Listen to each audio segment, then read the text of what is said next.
Operation প্রঘাতে অসম STF এর হাতে গ্রেপ্তার আনসারুল্লাহ বাংলা টিমের আরো দুই জঙ্গি। ধৃত আব্দুল জাহির শেখ ও সাবির মৃধা। দুই জঙ্গি অসমের কোকরাঝাড়ের বাসিন্দা। মঙ্গলবার রাতে অভিযান চালিয়ে আগ্নেয়াস্ত্র ও আইডি তৈরির প্রচুর সরঞ্জাম উদ্ধার করেছে অসম এসটিএফ।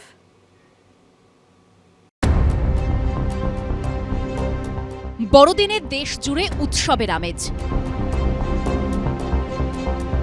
রাস্তায় ৮ থেকে ৮০ মানুষের ঢল। আর ঠিক সেই দিনে ধরা পড়ল আরও দুই জঙ্গি, যার জেরে প্রশ্ন উঠছে জঙ্গিদের এই নেটওয়ার্ক কতদূর ছড়িয়ে রয়েছে, আরও কতজন কোথায় গা ঢাকা দিয়ে রয়েছে। ১৭ এবং ১৮ ডিসেম্বর বাংলা, কেরল ও অসমে অভিযান চালিয়ে আনসারুল্লাহ বাংলা টিমের ৮ জন জঙ্গিকে গ্রেপ্তার করেছিল অসম পুলিশের এসটিএফ। মঙ্গলবার এই জঙ্গি সংগঠনের আরও দুই সদস্যকে গ্রেপ্তার করল তারা।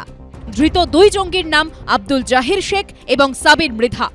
দুই জঙ্গি অসমের কোকরাঝাড়ের বাসিন্দা। ধৃত দুই জঙ্গির থেকে উদ্ধার হয়েছে প্রচুর পরিমাণ অস্ত্রশস্ত্র, বিস্ফোরক ও বিস্ফোরক তৈরির সামগ্রী। অসম এসটিএফ সূত্রে খবর, জঙ্গিদের থেকে 4টি রাইফেল পাওয়া গিয়েছে, যেগুলো সম্ভবত একে সিরিজের। এরই সঙ্গে উদ্ধার হয়েছে 34 রাউন্ড গুলি, 24 রাউন্ড কার্তুজ, আইইডি তৈরির সরঞ্জাম, হ্যান্ড গ্রেনেড, ডিটোনেটর, তার, 14টি সুইচ যা বিস্ফোরণ ঘটাতে কাজে লাগে। এরই সঙ্গে উদ্ধার করা হয়েছে বোমার স্প্লিন্টার হিসেবে ব্যবহার করার মতো লোহার টুকরো। Last night, in continuation of Operation Praghat, the Special Task Force of Assam carried out another raid and search operation with the help of Kokrajhar police at Namapara under Kokrajhar PS area and achieved a huge success in averting a major possible terror attack by fundamentalist jihadi elements of a global terror organization, Ansarullah Bangla team, which is connected with AQIS, that is Al-Qaeda in the Indian subcontinent. And a huge amount of arms, ammunition and explosive and warlike stores have been found. উদ্ধার হওয়া অস্ত্রশস্ত্রের বহর দেখে বিশেষজ্ঞদের মত, এই জঙ্গিরা বড় কিছু ঘটানোর ছক কষছিল।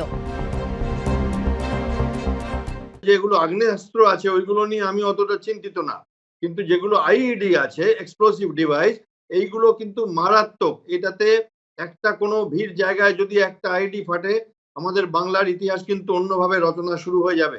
এখনো পর্যন্ত অসম এসটিএফ এর অপারেশন প্রঘাতে মোট 10 জন জঙ্গি গ্রেপ্তার হয়েছে। এর আগে বাংলা থেকে 2 জন, কেরল থেকে 1 জন, অসম থেকে 5 জনকে গ্রেপ্তার করা হয়েছিল। আতঙ্কবাদী সংগঠন হয় নিজেদের নামে এখানে মলিকুল খুলেছে, নাহলে এর একটা আলাদা বাংলার নাম দিয়ে আলাদা তাদের ব্রাঞ্চ খুলে এখানে রিক্রুটমেন্টও করছে, ট্রেনিংও করছে এবং নাশকতাও করছে, এবং এইখান থেকে সারা ভারতবর্ষে এটা ছড়িয়ে যাচ্ছে। সেজন্য আজকে পশ্চিমবঙ্গটা কাশ্মীরের মতো অবস্থা, কাশ্মীরের চেয়ে খারাপ অবস্থা। কাশ্মীর তো শুধরে গেছে, পশ্চিমবঙ্গ কি করে শুধরাবে, এই প্রশ্নের সামনে আজকে আমরা দাঁড়িয়ে আছি। বিজেপি সরকারের দায়িত্ব সীমান্তটা পাহারা দেয়া, যাতে সীমান্তের দিক থেকে অবৈধ লোক ঢুকতে না পারে।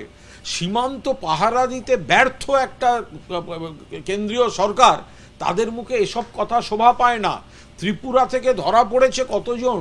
ত্রিপুরা কাদের রাজ্য? ত্রিপুরা বিজেপির রাজ্য। কারা ধরা পড়েছে? বহিরাগত রোহিঙ্গা। সঙ্গে কারা ধরা পড়েছে? দালাল, এজেন্ট, যারা এইভাবে ঢোকাচ্ছে, নথিপত্র করে দিচ্ছে। অসম থেকে ধৃত জঙ্গিদের মধ্যে ছিল অসমের কোকরাঝাড়ের বাসিন্দা নূর ইসলাম মণ্ডল। তাঁকে জিজ্ঞাসাবাদ করেই খোঁজ মেলে আব্দুল জাহির শেখ ও সাবির মৃধার। মঙ্গলবার রাত থেকে অভিযান চালিয়ে তাদেরকে গ্রেপ্তার করে অসম পুলিশের এসটিএফ। কিন্তু এরকম আরও কত জঙ্গি কোথায় লুকিয়ে রয়েছে, কি ছক কষছে তারা? উৎসবের মরশুমে সেই উদ্বেগ থেকেই যাচ্ছে। আবির দত্ত ও হিন্দলদের রিপোর্ট, এবিপি আনন্দ।